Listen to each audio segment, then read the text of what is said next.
Goeiemôre, Dr. Matt wat praat. Het jy al iemand hoor sê, ek weet nou nie meer nie? Herwaarts of derwaarts. I don't know if I'm Arthur or Martha. Jy weet nie meer wat 'n roete nie. Jy weet nie meer wat 'n pad om te gaan nie.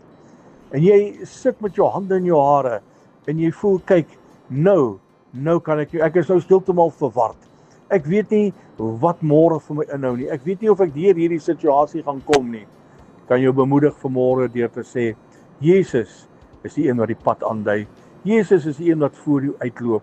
Jesus is die een wat altyd daar is om jou te beskerm, te bewaar.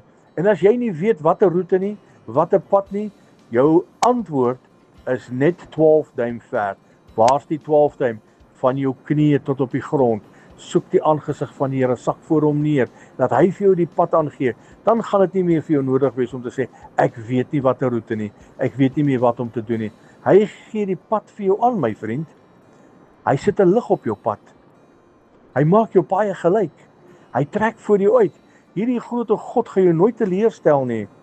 As jy voel ek kan nie meer nie, nou sit ek met hierdie probleem wat so groot is, gee dit maar net vir die koning, praat met hom, en ek kan nie verseker, so seker as wat seker is, gaan Jesus 'n verskil maak in jou lewe.